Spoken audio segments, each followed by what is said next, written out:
stop trying. You can't do anything about it, right? Because I was chatting with somebody the other day who had a undefined spleen, which, as far as I'm aware, it revolves around safety and protection and obviously intuition and things like that. However, I was focusing more on the safety and protection aspect, and I was mentioning how people who have an undefined spleen invariably will be stuck in abusive relationships or relationships which do not serve them because the other partner might have a defined spleen there. But how does a person combat that? That, I guess you can call it an error.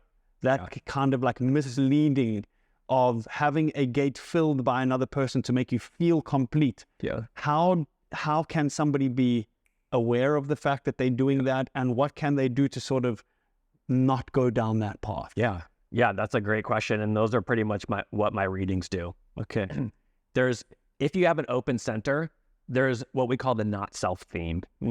They're very straightforward, very simple. Open spleen, holding on to things that are no longer good for you. Okay, that's easy. So how do you recognize that? It's all about decision making. Human design invites you to make decisions in a different way. We've been conditioned to make decisions with our mind. Where does the mind live? In the open centers, because that's what it wants to fix.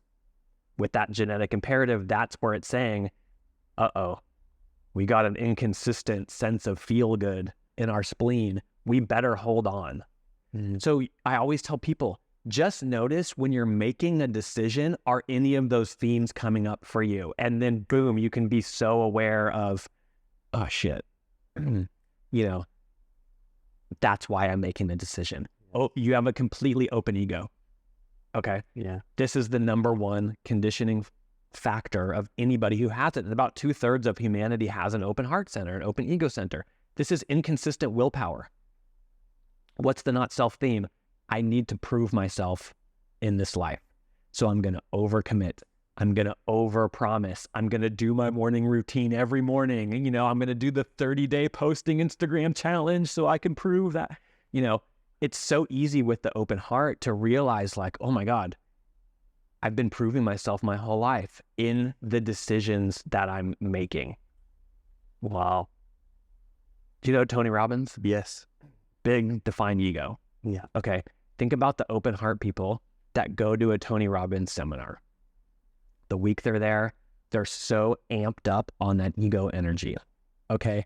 I can conquer the world. I'm so in my willpower. I'm going to commit. I'm going to crush my life now. I'm so, like you just feed off of his defined heart. This day they get home, they wake up the next morning, it's gone. What's wrong with me? Why can't I stick to my word? Why can't I be consistent in my commitments? And you feel like shit.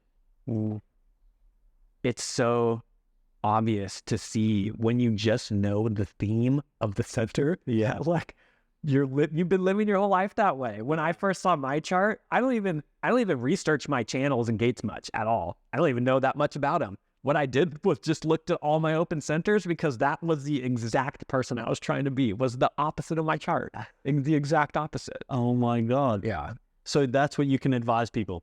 Spend time looking at the centers which are open and pay attention to moments in your life where you start to act out that not self theme In your decisions. decisions. Yep. And when you see that you are acting out that non-self theme, be aware and make different decisions, or perhaps retreat, or what kind of strategies can we put in place once we identify? Step one, laugh at yourself. Because I'm like, fuck, I'm doing it again. Yeah. Don't have fun with it. Talk about the third line, we make a ton of mistakes. Human design is not dogmatic. There are no rules you have to follow. I always tell people, fuck it up as much as you possibly can, because that's going to drive you to the point where you're like, okay, I'm done. I don't want to do that anymore. So when you watch it come up, inevitably it's still going to be there. For me, it was 30 plus years of my life. That was like, you know how hard it is to get rid of that? Sure. So laugh at yourself. And then when you have the aha moment, celebrate.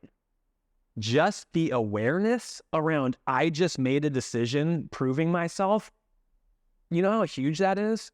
To just have the awareness around it, no matter what the decision was, it's such a win, you know?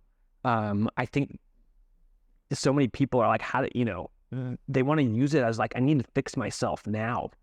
The mind will never go away. Yeah. You know, that feeling of like, they say one of the hardest things to do is an open spleen, to leave a defined spleen partner. The hardest. It could be good, it could be bad, whatever, but it's so hard to get rid of that energy just because that's the way you were designed. Yeah. And you feel safe. And you feel safe.